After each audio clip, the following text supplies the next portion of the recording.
Murenya kwa Ramogi haruaki heyo makenda nyani machiegni choni maro yimore tarika ng'wen no mara paga chiel ganario prario kod ang'wen odiochieng' mabende jopure ma klas 10 kod 2 ochako penj mar KCSE ayanga mithuol ne joma kawuono mar chwalo ote magi mag hawi makare ne skunde mopogore opogore ma diher mondo chwalne gi ote ma kamago ka bende waiko ni weche manyien mamoko pane kaka pile nyatudi kodwa live mar ote machuo kariyo adeka ochano ka bende wanti live Facebook Ramogi TV ke imbui mar X kachiel gi Ramogi TV Kenya mbui mar YouTube. Tumokwongo wachako gi mago mwami opek.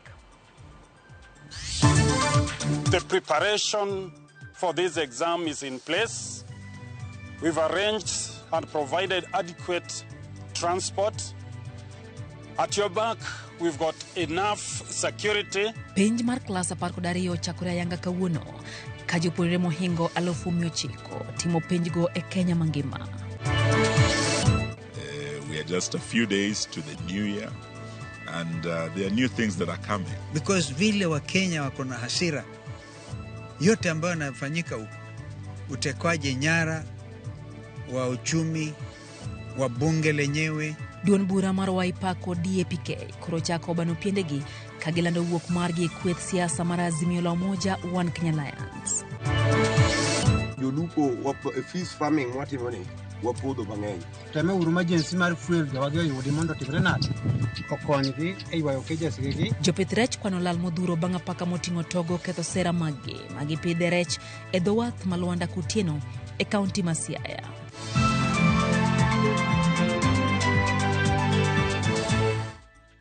Machiegni nyakona mgajuang jaloko mara en Wilson Ochuka nyinga Lydia Okeyo. Jopure ma klas 10 kod 2 pacho kama ngima no chakayanga penj maduong' mar KCSE kajaten migao mar somo Julius Migoso Gamba. Olero ni giseketo kenge magneno ni penjno odhieyo makare. Matimore kinde ma migao mar somo wacho ni giseketo tenge omenda maromo siling bilion 1 makori biro tigo dendi ko jopuonje tich kod koda kande ko jopuonj junior secondary mar malo 2 jopuonj go biro chako tich Januar higa manyien mar 2025. En penj mano chakore okinyi makawuone pacho kama ngima kama jopuonjre mar malo 965 ma klas 10 kod 2 no chanko penjno mar KCSE ayanga. Jaten migao mar somo Julius Migoso Gamba wacho ni arita oseket motegno ne jopuonjrego maneno ni penj otim e yo makare maonge ng'ikruok moro amora koreo koda ka gwenge marochruok mag arita osebedo ka kelo wich bar. Ogolo siem ne jopuonjre manyalo bedo kod paro mar kwalo penj makamago. The administration of the 2024 examinations will be conducted under multi-agency approach involving the Ministry of Interior and National Administration, the Ministry of Education, the Ministry of ICT and Teacher Service Commission. All the personnel involved in the examination processes were well briefed on their roles and are ready for the exercise. I particularly wish to reiterate that the use of mobile phones in any examination center when papers are in progress is prohibited, and this must be adhered to without any exception. Jagoro mungi ore migao mar somo Belio Kipsang wacho ni migao mar somo dhi mbele gi gedo mar klese ma jopuonjre ma dhi donje grade mar 9 biro tiyo godo kajata tije maduol mandiko jopuonje pachuka Nancy Masharia olero ni migao mar somo oseketo tenge omenda maromo siling bilion 1 mar ndiko jopuonj koreo koda kamago mag interns maromo 2,000. We have now finalized the implementation of CBC in PP1, PP2. We have finished in primary school. This year in January we shall be going to the final class in junior school. That is grade 9. And as we go to grade 9, I want to assure the country that we are preparing and we are prepared to ensure that our children transit very smoothly. I am urging all teachers who qualify for the positions that we shall be advertising to please apply. In the past, we have had some grades not getting enough people. Please urge your teachers, even when you open school or even now, because we'll be advertising soon before schools open, that you all participate in applying for this. Shendono beneno chakore makare counties makaluo.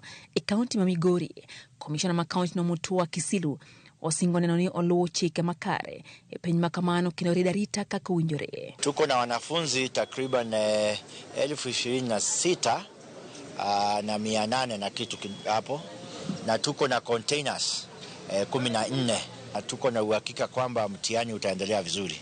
Tumewazungumzia walimu pamoja na maafisa wetu kwamba kuna watafuata sheria inavyotakikana. County Makisumu jatelo mochung ne some sub county Makisumu Central Charles Angela wacho ni jogo marito penjo sedo tiegruok makare kendo ogeno ni penjo no detimore yo munjore. And the exam is not beginning today. We began with the practicals the other time and we've not faced any problem whatsoever.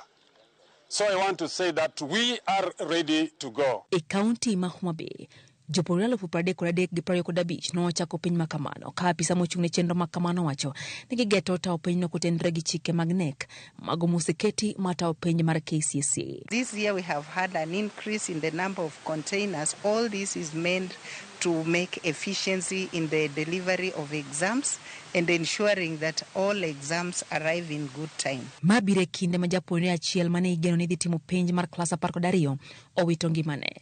Kama mokariyo manyiri okonyore kendo igeno mondo mi gidhi nyime gi penj mag kar thieth Mameru referral. Tunasikitika kwamba hadi kufikia saa 6 za usiku leo tumempoteza mvulana mwanafunzi mmoja ambaye anatoka katika maeneo ya Tigania West, na hali kadhalika hadi kufikia masaa hayo nimesema tulikuwa na mabenati wawili ambao walikuwa wamebarikiwa wakajifungua katika hospitali yetu ya Meru. Japuonjre achiel mane geno mondo mi otim penj mar klas 12 owito ngimane kama mokariyo manyiri okonyore kendo igeno mondo mi gidhi nyime gi penj margi kar thieth Mameru referral. Kolosi apis Maburi East County Commissioner Mameru Jacob Ouma manotelo ne yepo mar otese mag penje county no olero ni giketo chenro magarita yo makare kendo medo ni gisani kuyo osebede gwenge makono ajate tong mar Meru kod Isiolo kaachiel kod Samburu gi Tharaka Nithi ma osebedo kod midhiero mar arita kuom kinde malach. Bende jomadongo maromo 181 kod ji ma otue maromo 12 bende igeno mondo mi otim penj no e county no.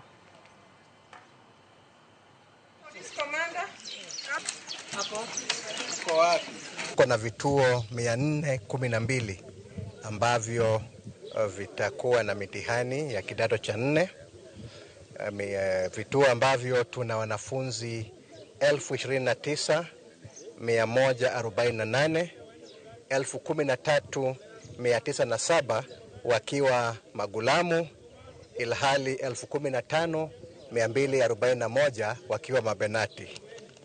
Tuko pia na wale ambao watu wazima ambao wanafanya mtihani huu wakiwa ni watu wazima 151 katika vituo 5.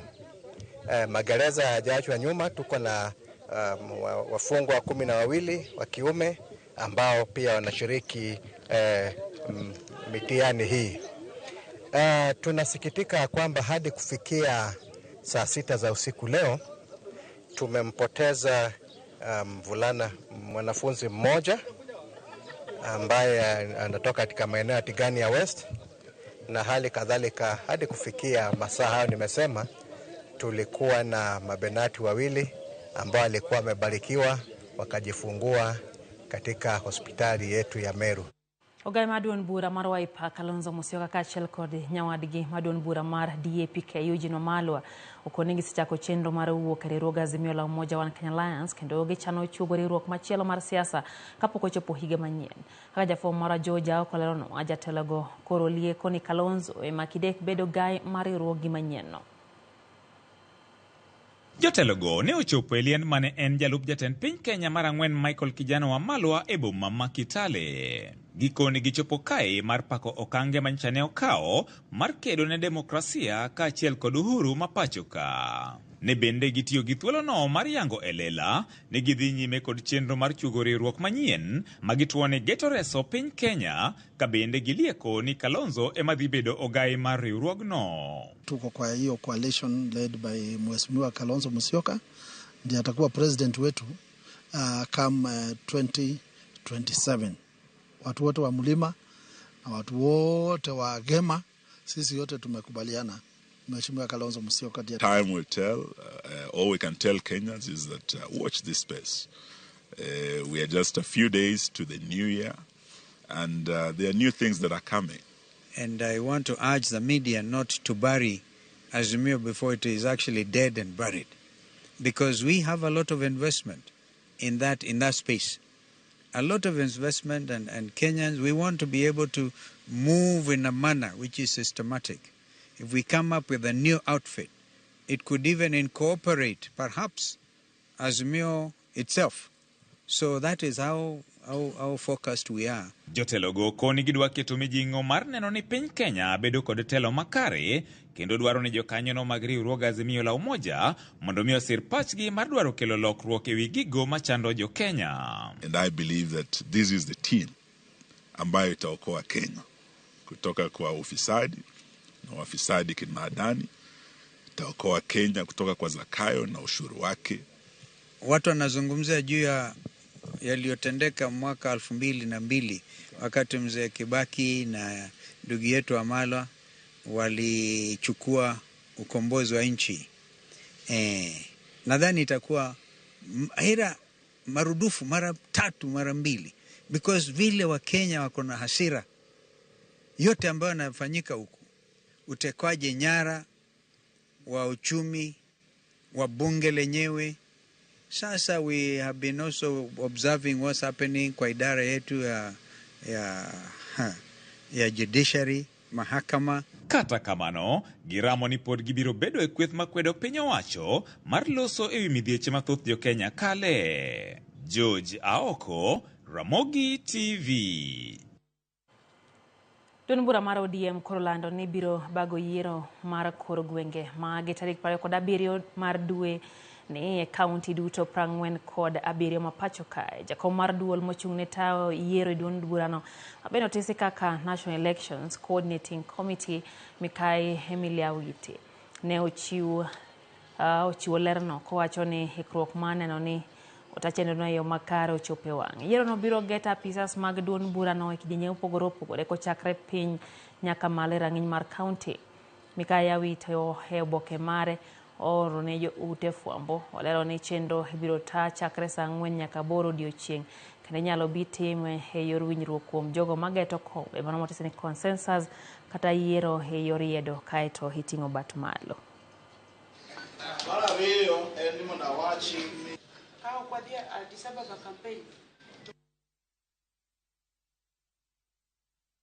Kodong seche manok to bura mar mane en jatend piny kata jalup jatend piny Rigathi Gachagua imulo kendo e doho jopiny penjore ni to be nitiere lokruok moro amora manyalo biro ne Gachagua e burano ka odoko ni Kindiki no chamo marapisi kaka jalup jatend piny manyien. Otanya baga no loso kod jolony kendo kolonwa adier e gik manyalo rekod mago madhi bedo got ne Gachagua mane en jalup jatend piny machon.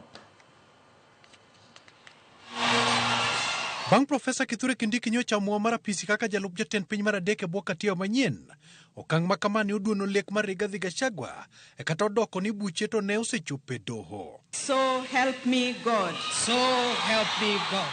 Mondo wayud ler mathoth ewi ka Rigathi Gachagua nyalo dok e apisi kata ooyo e giko ng'eto mar bura ma omako, wabilo wach kod okil William Okech to kod Meshack Odede mako ni dok Rigathi apisi ok nyal bedo mayom ka idho yiend pedo. Gimanya wacho achiel ni maneno lemo mosebuoth kendo osedhi kendo ok nyal duogo. To momiyo wacho ni High Court ok nyal duoko Rigathi Gachagua e telo mar jalup ker kech kineno katiba wani ng'ama chung' e president katiba omiye teko mar yiero ng'ate mong'ino nyalo tiyogo. To ing'eni koro High Court ok nyal chuni ni inti gi ng'ama chal kama. High Court nyalo golo orders moko mantiere article 22 achiel kuomgi nen conservatory mane High Court ogolo momiyo ne ochung chamo mumano. But koro mane en process ma wasekalo. To kendo teko moro ma High Court ntiere go en mar injunction. But koro sani waneno ni jalup ker Kindiki osechamo muma onge giminyalo chungi. Kenya already nie situation matek. Koro kodwoke office to nyiso ni court kendo koro chako thicho oko Kindiki magine mane giswa in office. Koro dwoke office direct from burano ok nyal bedo mayot. Okil Kidi Mwaga kanyakla kod jonon chike lero ni buch Gachagua manie do koponi odhi makare kode to onyalo mana yudo chudo koponi ne ratiche orochi e yor goli apisi. Koro then koponi nitie ratiro moro amora ma doho nyalo yudo ni norochi Ka debed ni mano a finding ma court nyalo chope, to en mana ni onyalo chope finding no ni koro ere kaka then imiyo Rigathi compensation, and that compensation can only be monetary. Koro order mogik gin mana ariyo ma High Court nyalo golo. Tiere order mar declaration of rights, wacho ni nyieni haki ni ne okomi e yo makare, mano en achiel. To haki mar ariyo en mana ma kaka iwache no, compensation. High Court nyalo golo chik wacho ni kata kane oponi process no kodhi maber, wan kaka High Court wan gi teko mar compensate. Koro inyalo machule kuom the 2 years manodong' neno. Inyalo chule mshahara go to gi allowance ma odongo. Mano gima nyalo timore. Chieng' chamumwa mar Profesa Kithure Kindiki, ogai mar doho mathako ome kod jong'ad buche mamoko, ne ochopo kendo bedo jonene nyasino. Wapenjo kama, nyalo miyo buche mag Rigathi yala ng'aya mondo kik doho yud wichkuot, koso ratiro pod nyalo mana biro neno. Kang Court of Appeal dipo noyudo ni Gachagua ne ok ogole ofis kata ne ok othich oko koluwo chik mar Kenya Constitution 2010, to mano nyiso ni kizungu gi dho ngere luongo ni court kata judiciary indict themselves, nikech gin giwegi ema ne gitimo swearing in mar Kindiki.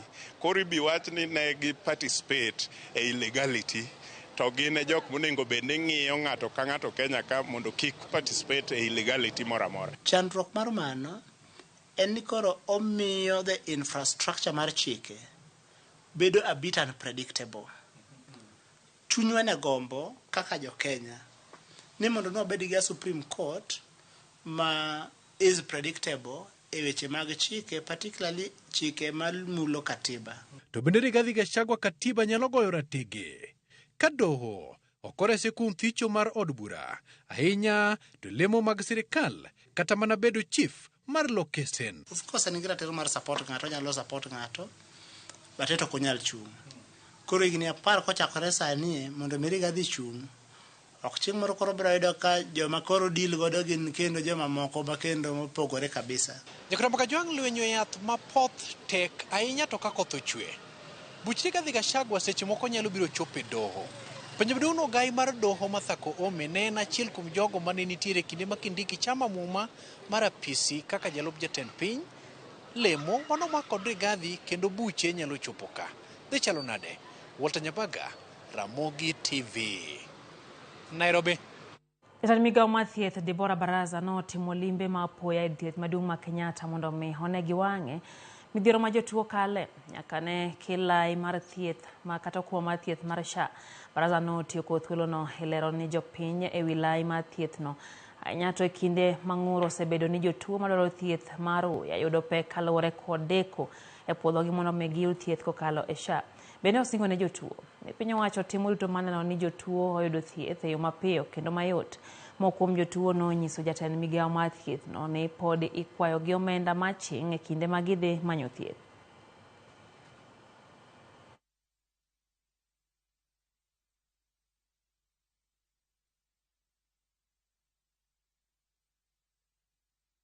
Naweza mtuongezee mashini ingine, sababu kuna mtu anakuja hapa saa 11:30 hata saa hii yako hapa.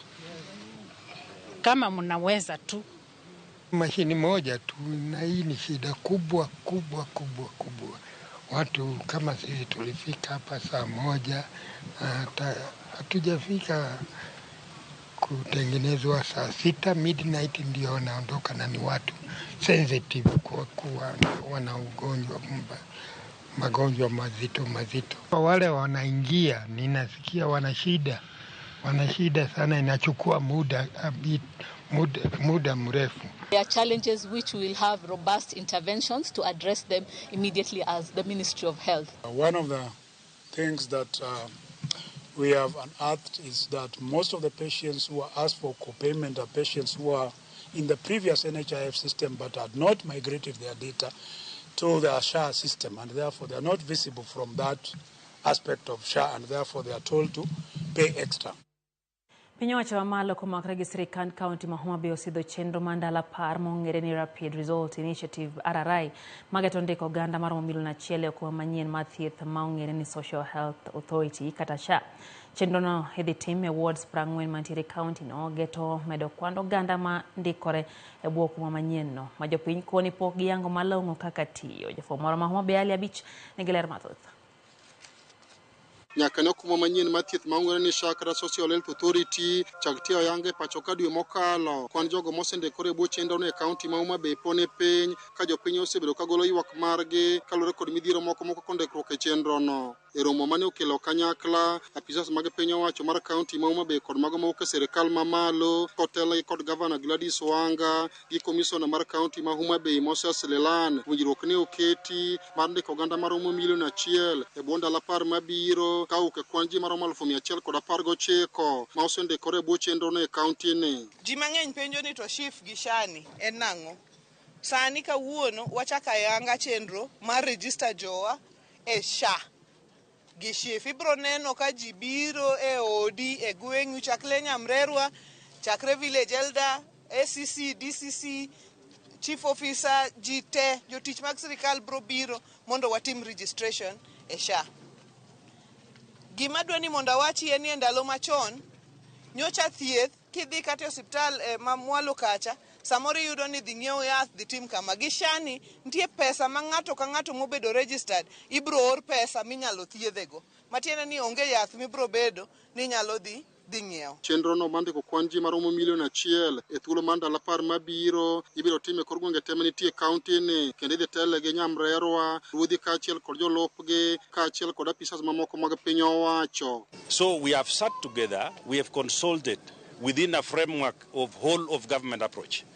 Whole of government approach means we are bringing everybody. We have already formed teams at the sub-counties, the wards, and we want to employ the entire national government infrastructure up to the village level, where we are bringing in the village elders and the Nyumba Kumi structures to pair up together with the structures of the county government, and we will be moving from house to house today, household level, just to ensure everybody is registered. Our target is to get 1 million people registered by the end of the next 10 days, and more importantly is to ensure everyone accesses healthcare. Eseche ma chenro no bro dhi nyime, jopiny e kaunti ma Homa Bay mapok ondikore e bwo okuma manyien mar thieth no ojiw mondo ti gi thuolo ma kamano mondo gindikre kaka achiel kuom yore mag bedo kod thieth makare ute thieth mag piny owacho kaachiel kod mag ji giwegi e kaunti ni. So even as you go on to register, make sure that you're adding on your dependents and make sure also that you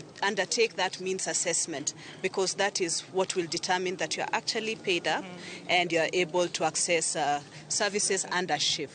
Of course, under the SHA, we have 3 funds. We have the PHC fund, which is free of charge, but you have to be registered. We also have the Emergency Chronic and Critical Illness Fund, which again is free, but you have to be registered under the SHA.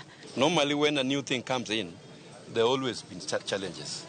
But I want to say that all the services that were being offered by NHIF are being done much, much better than what was done by NHF. So I want to encourage our people, let's register, let's be sensitized so that we benefit our people. Ali Beach, Ramogi TV, Homa Bay. Jagoro mongere migao mari ta Dr. Raymond Omolo ya wayanga chenro ma sirikal mar pidho yiende pacho kama tawo gepsias mag sirikal mamalo. Man chenro mageto chopo lek ma sirikal ni godo mar pidho yiende maromo bilion 15 kochopa hik ganario pradek kodario. Chenro makama biro tagi ruodhi mawuok e locations duto na pacho ka akori geno ni mano biro konyo dwoko piny midhiero ma ikelo gi lokruok chak kor lwasi. Omolo wacho ni oro ma ikelo gi lokruok mar kor lwasi osebedo ka kelo nok mar pi kod chiemo ne oganda jo Kenya.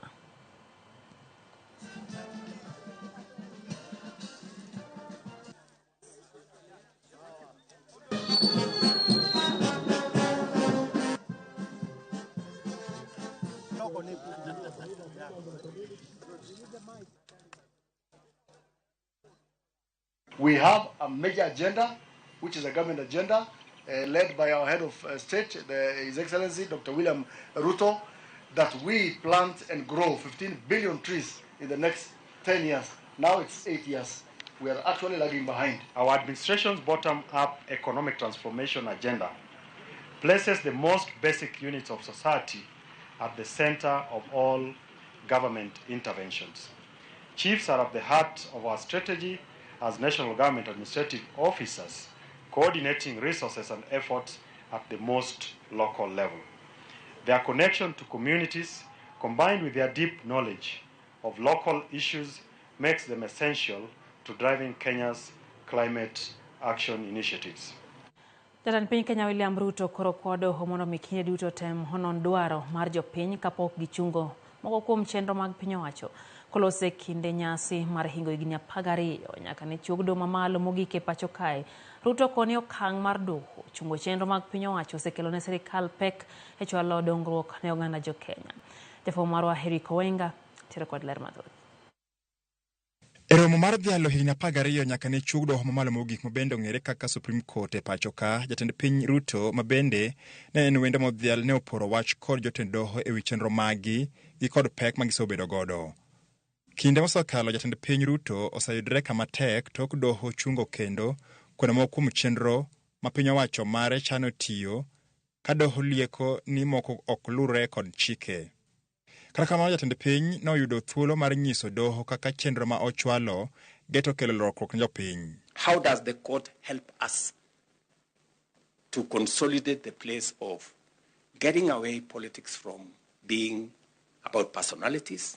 And how do we work together to make sure that we consolidate the place of a development trajectory, a program, a national program, backstopped by the people of Kenya through an election and rolled out by an elected government. Ruto okoni mo kuom chenro mag piny owacho osebedo kod ohinga kalure kod buche ma oganda ahinya to jogo makero tich jopiny chwalo e doho gino mokoni oseywayo chien lek mag sirikal. And how do we use the place of manifesto to remove politics of personalities and instead try to, consolidate the place of politics that is around a program, a policy, an agenda. Are there other higher values, primordial, existential, fundamental principles which are crucial to the existence of Kenya? Because the public can be mobilized or can mobilize itself to do the wrong things that threaten the existence of the state. And therefore, that is the next frontier of jurisprudence I would invite us to start thinking about, and the Supreme Court can help us in that regard. Enyasino, ogai mar doho Mikai Martha Koome kata kamano notiyo gi thuolono mar chiwo ler ni kinde duto apisas mag doho luwo mana chike to ok banre nyakonchiel. The court's jurisprudence has strengthened the democratic foundations of governance and harmonizing the judiciary's benchmark on the areas of public participation that still requires parliamentary action. The Supreme Court is the keeper of the promise of democracy and justice. Every decision made here impacts not just today's Kenya, but the Kenya of generations to come. Nyasino bende no yuori gi apisas moko madito mag piny owacho ka oganda kod jotelo okwa mondo luw chike kendo gibed kod bidhruok. You sacrifice your political capital to do the right thing.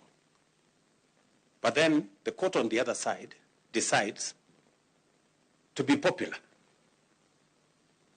and undermine the agenda that you have. And many times, the judgments will not be popular to us or acceptable, but they must be respected. And so I am happy that we have judges who are immune to popularity. You don't have to make a decision whether that is popular. Eric Kowenga, Ramogi TV, Nairobi. Dakan payo koda boro bang sadek marotieno chenro en hoimore nyakolmga jwangero kamano komedo kete mana Ramogi TV odongo da sembo jangoma wacho ni entie gi wuon gi Jared Onyango deyo min gi Pamela Chieng Onyango gi kete Ramogi TV. James Koteko, engineer James Ojijo nyakwaro Jijo Koteko nyisa ka chanien bende entie Nairobi mora hinya gi chenro velo Velma entiere kamoro ni Kamenya mano nyathi gi Phoebe entie dede to kamana hinya. Richard Oyiera wacho ni awendo soni weche gichopo ne yo makare meno kanyo mwalimu Faith Mzomo wacho sache kin kaka pilo mora hinya gi chendo ne nyakwaro Mgajwang. Monica Akumu wacho ni en bendo dwa ka hanga ber ne jopuonjre matimo piny maduong' mar KCSE pacho kai mangima wacho ni entie kodwa nyaka giko. Lola Junior kantie Dirubi Orphanage wacho ni entie Nyakach Olido.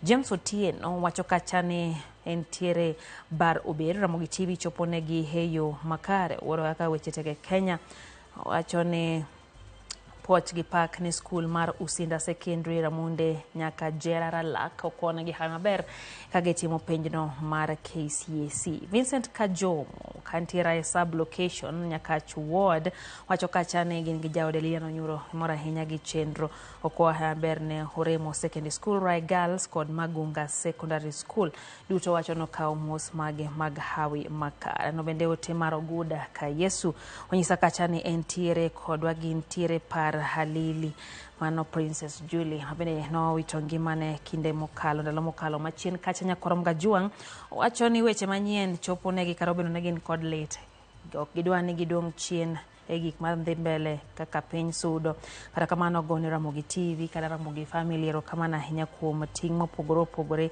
mose kaunigi kai to wacho ni ogirwa ko jipacho tarik 7 dwe ni mane en tich ang'wen mwadhieni kama bende idhi keta lili mondo ywe gi kue Aguda ka Yesu porago ni mosa hinya kuom wito mama Nyasaye mondo mi hocho makende. Jaro soja nyisa ka chacha ni entie dala game odendo kendo mora hinya gi chendro kod twak mano wabedo go gi Hezbon Omolo sa achiel chendro mar rameny piny wacho kacha ne entie kodwa kata kamano gone mos ne familia moito nyathigi mana unjo bende timo penj wacho ni leta hinya mano Green Army Chief Gor Mahia 001 Jaro soja eno bende Setho Odhiambo nyisa kacha ni en Jaro Singa kete mana ka Odhiambo makawuono entiere Homa Bay Susan Wandago kantie Gunda Village Michael Odede Okongo kantie Oyugis okahambere candidates duto tematimo penj no mar KCSE.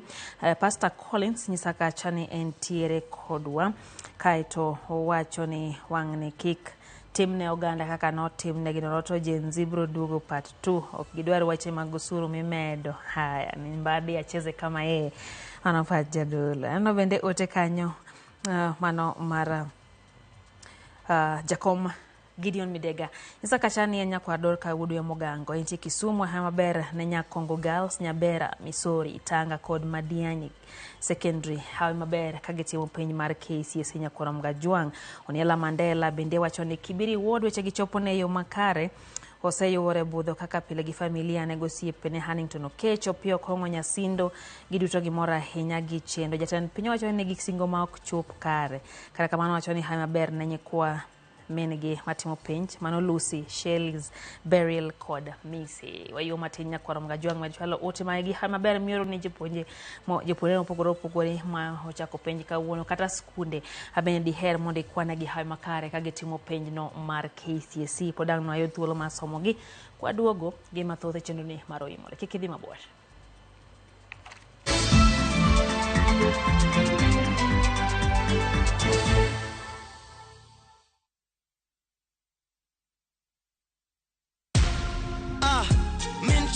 Kwa majina ni Peter Kariuki Ngoge ama Kamla Styles. Nimekuwa nikicheza kwa muda natoa na win 50,000, 100,000, 200,000. Leo nimekujia check ya 675. Nikihesabu zote naweza kuwa nimewin 1.3 na nitaendelea kucheza. Changamkia Avieta on shabiki.com. Not for persons under the age of 18.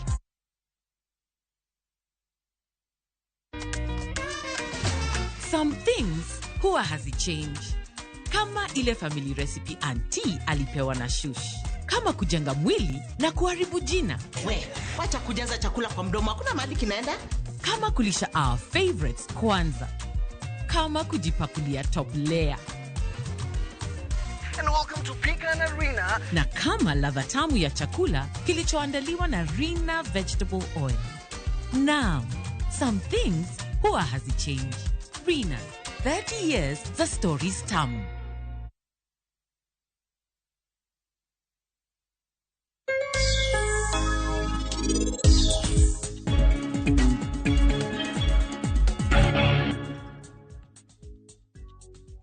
Koro saher kamora achiel gi Rajvir, gin gibro dak kumora achiel, nyaka chieng' to onge ng'ata mabro chandogi.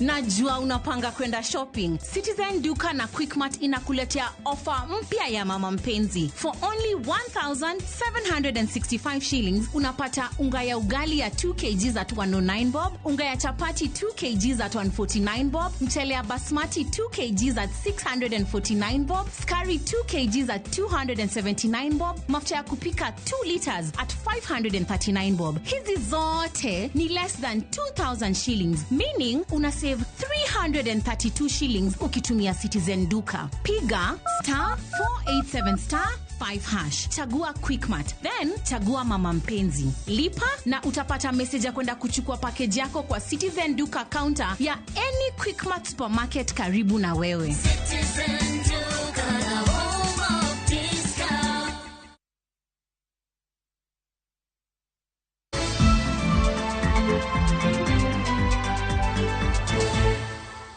Jokony mula matinde kaunti ya Migori dwaro mondo mi piny owacho konygi e bero sekta mar kunyo mwandu mayudre bwolo, ka giwacho ni gitiyo matek to onge ber malong'o mathoth giyudo. Giwacho ni thoth gitiyo matek to pod gidak e ngima mar chan, kata obedo ni joma oko to paro ni ji matiye kuonde mula humeo. Jafwambo mara Migori Jo Juma miyowa ler mathoth. Oganda mathoth e kaunti ma Migori nweng'o margi kawuok kuom chendogo mag kunyo mula e kaunti ma Migori. Jogo matiyo e sekta mar kunyo mula osber ka ineno kaka jogo eko mantie kod pesa maber kendo dak e ngima maber. Penjo maduong' en ni to ber adieri koso mano oganda mathin ema winjo berne ka thothgi to koro chamo suya. Jakom mar kamitno mar kunyo mula matinde e kaunti ma Migori Eliduro wacho ni omenda mantie kind milion 300 kod milion 500 wuok e kuondego mag kunyo mula duto e kaunti ma Migori dwe ka dwe. Chiedo mag kunyo mula osebedo kod mitne kaachiel kod lit mare e kaunti ma Migori. Lit mar kunyo mula biro kaluwore kod kwan mathoth mag oganda ma osewito ngimagi kod mago eko ma osehinyore e kuondego mag kunyo mula. Makelo accident kuonde mulago oger gi marach, gigo momre ndalo ma koth chwe. Koro makwayo sirikal kanyalo donjo kuoma to med losonwa bugogo maber mondo wati. Bugni moko ok oger, gin bugni moko ma kidonje to idong' mag Nyasaye. Kisami idonjo idong' mag Nyasaye, kia kata idhi wuok kingima kata idhi wuok kitho. Cynthia Dhiama jigni 21 en achiel kuom jogo moseyudo lit ma okel kod chendogo ma kunyo mula. Wuon pargi ma jigni 38 owito ngimane ndalo machuok mokalo bang' donjruok e kar kunyo mula. Sidani noyude e bugo Nyatuoro. Kanotie bugo Nyatuoro. Ema nodhi oyude sida. Kanodonje bugo to bugo kidi ogore kuome. Bang'e nokawe otere Migori. Dalili mora mora mar chango bene onge kuome. Adhiambo, mabende onge kod nweng'o malong'o, odong' kod ting' mar nyithindi 4.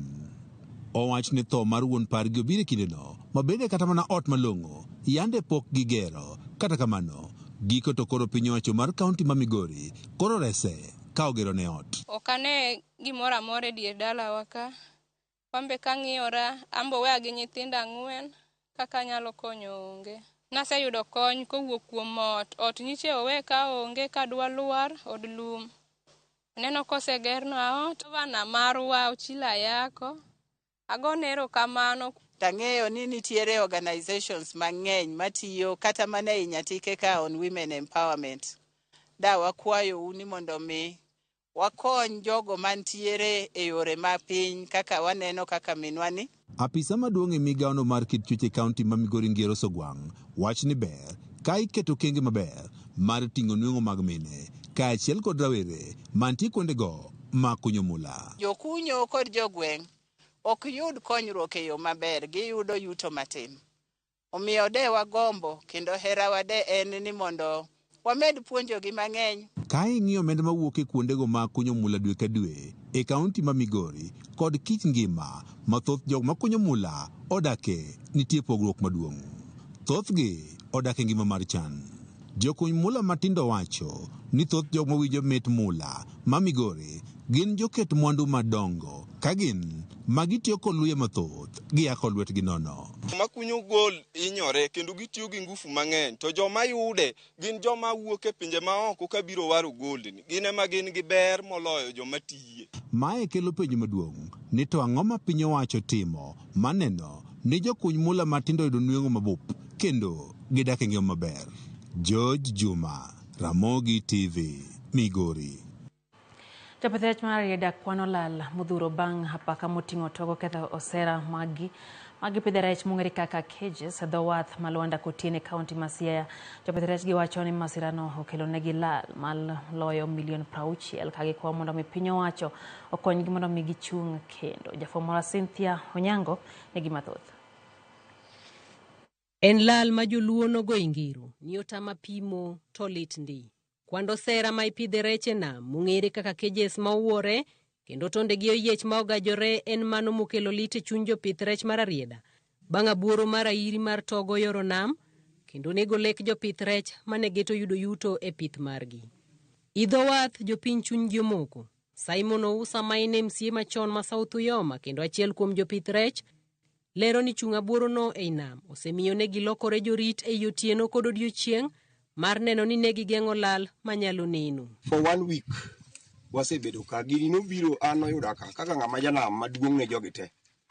Naneno gini gi malo kucha, awacho ne nyathi moro ni gicha kobiro ka to cages wagi orumo. To nokona ni gini ni thin wabiro tweyo ta koni wacho gima ok ing'eyo, ata ang'eyo the damage. Because by 1980s ne wang'o oseyepo, naneno ka diere ne gibiro kama dongo ilago gi damages mane gimiyo jolupo. Koro wabet ka kochakore Jumapil otieno no ne wabet ka nikech kage kadho gi diku tikia ni sama gibiro luwo kanye. Koro nyaka bed ni wan ka masama kisene kwasene nege gipudhore piny kuya to wasedonje nam ginyi wachako ng'ado cages warianka gi mondo ka koro gibiro to koro dhir gi edhira nyaka kama ng'owegie kore kwadogo waywagi kwatimo wadwokogi twakelo gi fuel. George Owuor wacho ni masirano olal gi maloyo milion 60 ka MCA makono Michael Otieno to omedo ni kata rowere matiyo tij pidho rech kendo osebedo ka chiwo arita e oserago bende midhiero ni okelo negi ng'ikruok. King'iye kawo kata milion ma ok kata mana 60. Kech cages nitiere ma moko nime bwo pika kirech muneno kaka manoko kani ma onge rech ma rech already osebiete. Nitiere jok ma feed rech ka. Nitiere jok ma offer security. As we speak, those young people gin jobless. Ikia kaka gitimre nade, kaka gichaki. Joma timo this fish caging, 90% of gin locals. Mwang'iyo gi nyingegi. Koro ka ji goni simu, kata ka in jatelo to kiwinj maber.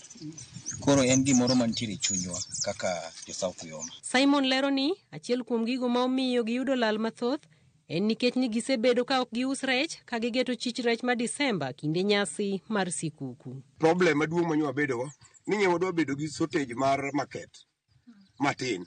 Koro nyewa hold ni wang'ega ni nitie serious market e Desemba. Manye jirito seriously ni Desemba market biro ma nengo bego emitimo uso rech mane momi walala ahinya. Lal ma jolwanda Kotieno yudo ok en mana mar omwom kende. Midhiero makama bende koro chal ma orocho chenro kod nyadhi manyocha sirikand kaunti ma Siaya nigo mar jiwo keto mwandu e kaunti no kokalo e pith mar rech. Lwanda Kotieno is wadhi host gimiluongo ni World Fishery Day tarik 21 this month. To magi gik manwa plan ni mondo timre nade wasungi ne jok matimre nade joma biro. To onego beni by that day ma World Fishery Day this investor onego beni bi chieng'no entiere kanyo kwa hand over the facility to him.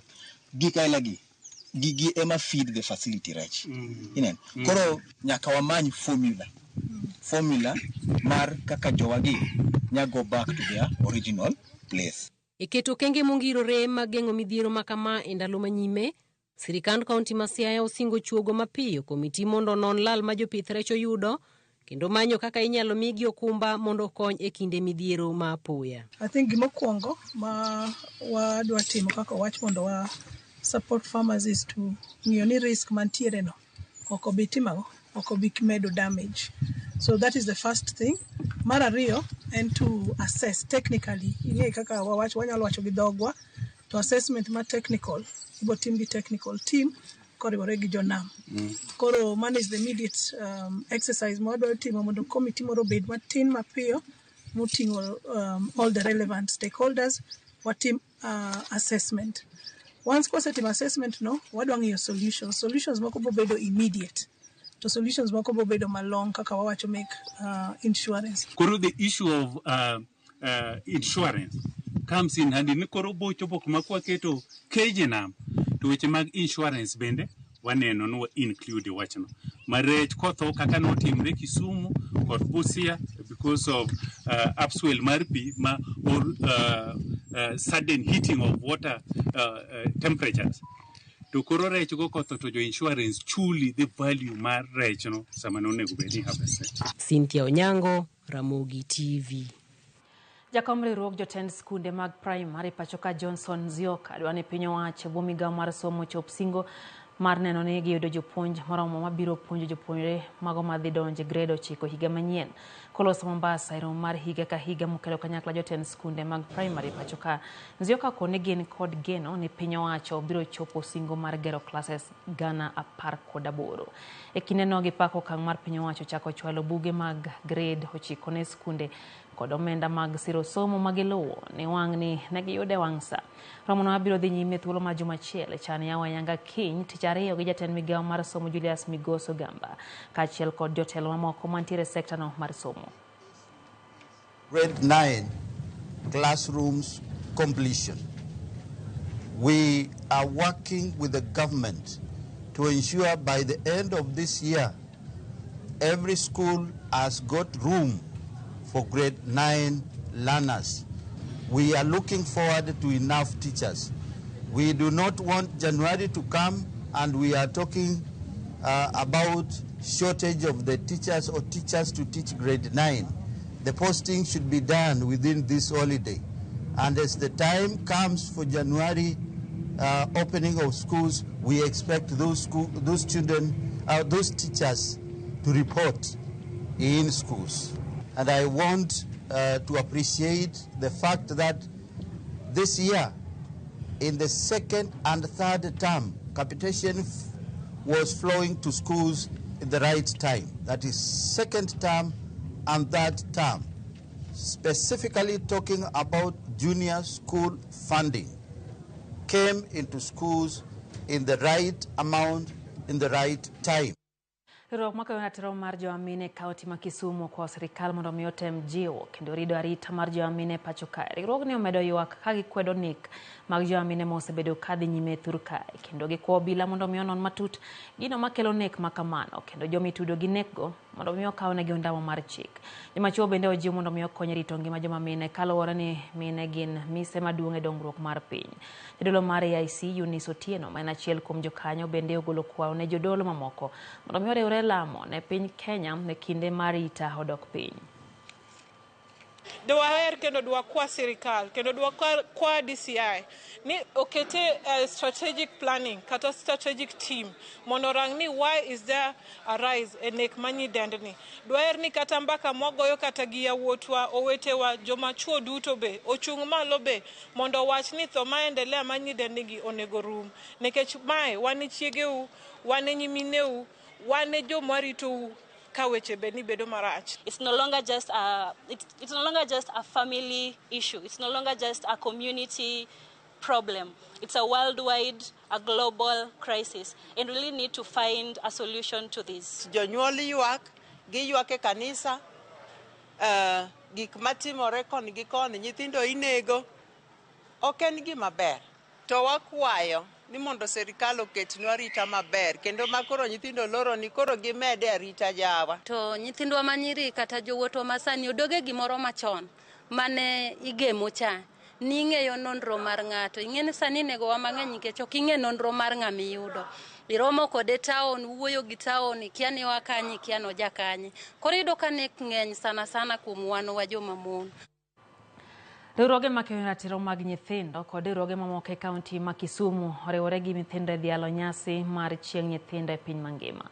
Dwe mar 11 ni oket tenge jiwo ratich nyithindo ka jonyuol gi jorit nyithindo ikwayo mondo omi ochwal bura e doho kapo ni nitie nyathi ma oroch ratiche. E kindeno joyal buche oluwo ni gidhi neno ni buche motenre kod ratich nyithindo owinji kendo ong'adi e yo makare mano ni nyithindo oyudo ratiro margi.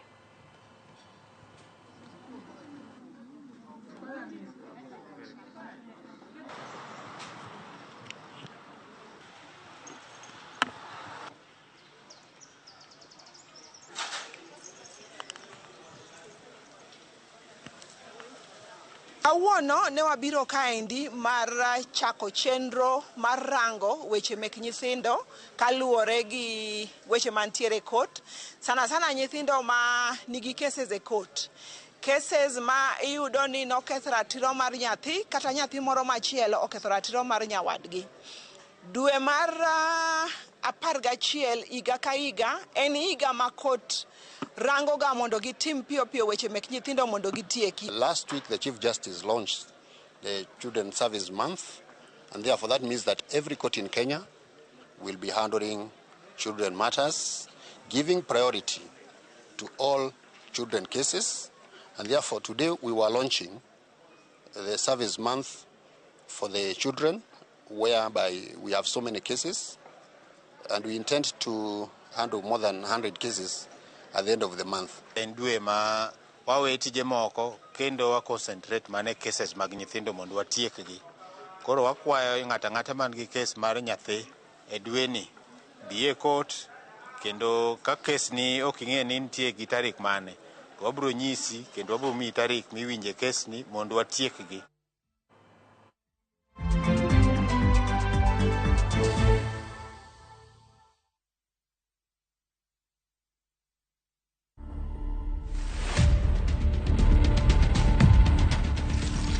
For me to sit on an executive committee, it actually took close to 18 years. So I started off, at the very bottom. See, the other day I did an interview where they said, what was your first paying job? And it was actually in a coffee shop. I could not understand how people could spend 250 shillings buying a cup of coffee. To watch this story and more, download the Citizen Digital app today. Kenya's #1 app, Citizen Digital.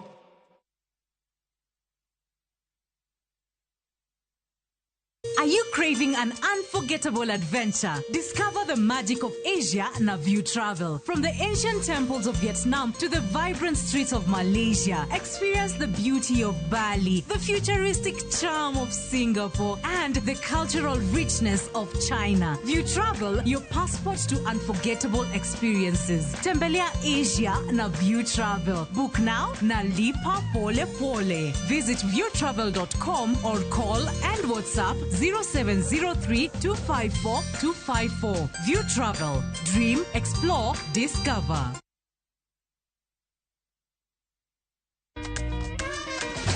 Some things huwa hazichange.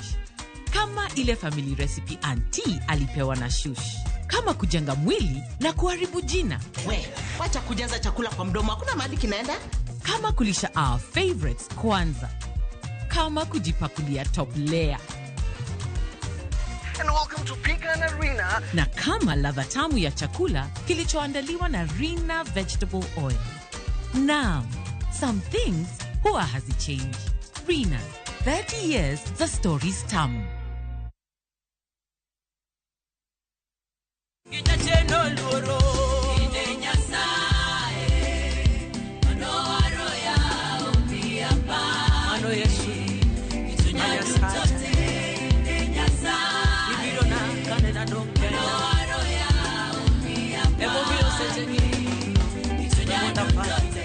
Mondo yud wen mara mar Inye Nyasaye, di *860 *419#. Parenia, Ramogi TV en ot mar jower duto.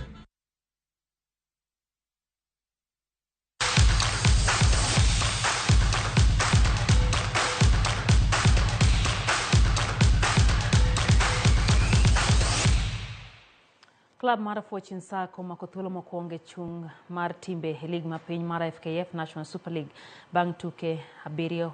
Fortune kod nitiere kod points 14 Mofa mawuok e kaunti ma Homa Bay omako thuolo mar ariyo gi points 12 points 2 tok Fortune Sacco. E lap mar Raila Odinga Stadium Homa Bay Mofa nolo club mar Luanda Villa ka Nairobi United nowuotho kuom Mombasa United gonde 5-0. Kisumu All Stars noyudo loch margi mar ariyo bang' lo club mar SS Asad gol 1-0.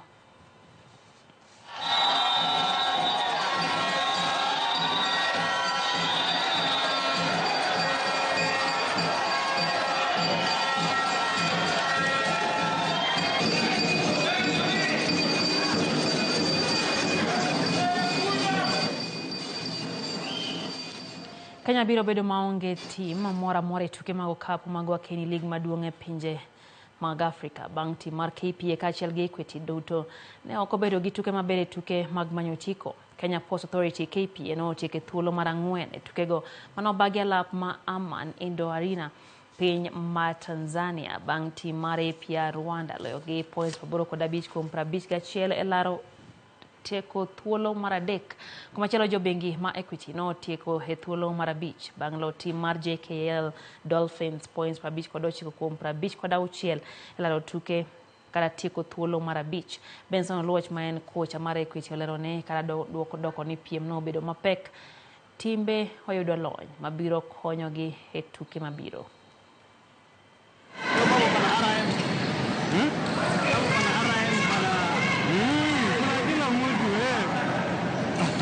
The girls have done well.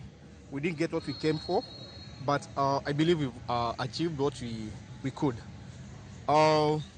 Valuable experience from the tournament, which will come in handy when you go back home. And also, I believe it was an eye-opener for the new girls who have joined the team. And now when they go back home, they know what to work on. Lessons learned, we just need to go back home and work on our weaknesses, take care of the ball, and get the ball moving more, let the players trust each other more.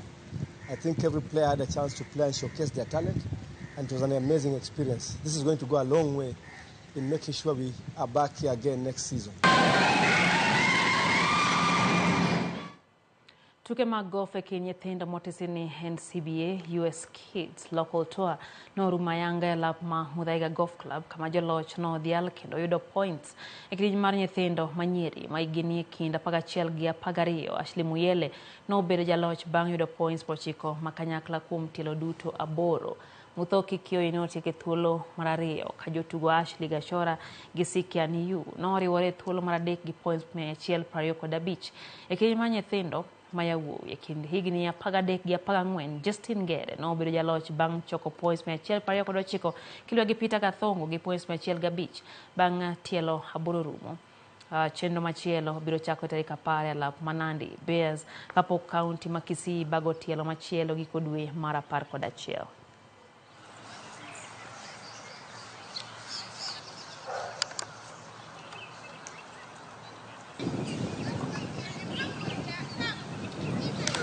I was really prepared. I checked around the course, made sure I was striking the ball well, and yeah, I came to play and I won. So I really needed to recover because I'd made a double bogey on the last hole. So I came with a mindset of making a birdie on the last, which ended me in the bunker, which wasn't really nice, but I managed to make par. I started off really bad. 2 holes and I was 5 over, so I had to keep my pars, I had to get birdies, and I ended up with a 5 over. But the second 9 was really good. It was way better than what I played on Friday for the practice round. I was actually able to play a -1, so I was happy.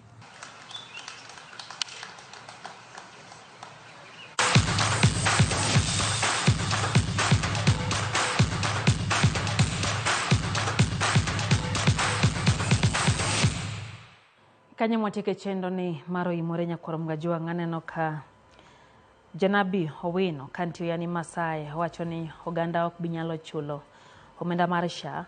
Wacho ni okomor ahinya ni sirikal odagi winjo ywak oganda jo Kenya kendo ok dwar wach mar SHA. To chal ka gima kori diro godo oganda jo Kenya. Eric Odemo kaya chunge Kanyamkago wacho ni en kanyo giminode Winnie nyare amoyo gin kadem maber ne chunge secondary school seche bende ko gitimo KCSE. Rashborn Right nitie kodwa e chenro. Elisha Chola wacho ni kone All Saint Robert Ndigwa Secondary hayo makare. Cynthia Omolo wacho kanyo ni wadgi Adrian Owino masomo Ruma Secondary School Rarieda timo penjo kone hayo maber. No bende mamake Melanie wacho ni Kakra Migori County weche gichope. Florence Cartel wacho kanyo ni okone Orlando Secondary School hayo makare. No bende ote kanyo mano moora Morgi Hawiti Jarodi wacho ni mora ahinya gi weche gi manyien gin Duncan Odemba kod Maurice Okumu gintiere kodwa e chendo ka gin Twin Towers ebuma ma Rodi. Florence Cartel wacho ni bondo weche gichope yo makare mora ahinya gi chendo ni Nyakura Mngajwang. Kabeno kacha otego motendre kod somo aneno Ruth Nyathi Ochieng wacho ni sirikal ochiwarita makare to ahinya ne mine weche manyien chopo ne kare entie umoja. Benta Charles wacho ni entiere kod ka maber ne Morris Ochieng Olang mar Gendia Secondary School kod Jacob Achola mar Rapogi Boys kachiel kod Kindness tema timo penj sani entie kare Nairobi. Lastborn wacho ni entie City of Eldoret nek mar mine no malit ne ahinya kata wacho no kwa maber ne nyithindo duto ma Ogongo Secondary School. Mbita Homa Bay most ne jogweng bende ochopo kacha. Homa Bay wacho ni entie kodwa kain Great Walls wacho ni kes mar kijana manotho Moisito Twet Secondary bende wacho ni penjo ni boti more adieri mano pok na ochopo. Woda Linga wacho kacha ni kaka Lonzo ng'e dar to ene Azimio. No bende Simon Ong'ue wacho ni en wuod Ndagaria. Ramogi TV hama bende Lundha Mix Secondary School. Federico Dundo kwayo kacha ne Mageta Island okwa hama bende Stacy kod Emily Ochieng Joakim Owang Mageta Secondary School duto Nyakura Mngajwang ngin otemo dhuro kabende oganda medo chwalo. Jana Maus ngege nyisa kacha ni Ensori Karungu ka bende Jokodero Bara Secondary Nyakuru Secondary Abwao kod Josori duto elo otego duto mo or Nyakura Mngajwang gi dhuro yiena monda lore gi kanyo nikech saa oseromo 4 wang'e kanyo gi dakika moro achiel.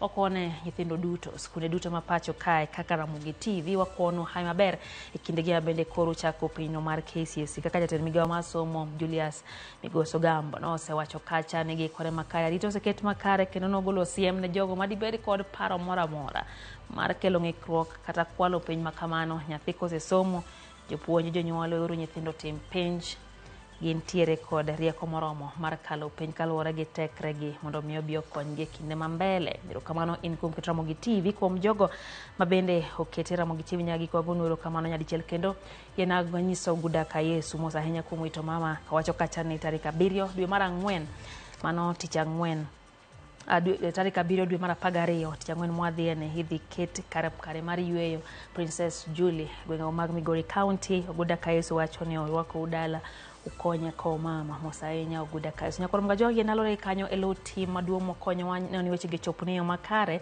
Reporters wa Dute Counties ne wantie kacha gi George Bati gi J Bonyo kacha gi Lindsay Simani. Studio kawagoni erokamano jaloko Wilson Ochuka nyinga Lydia Yoriti Masane.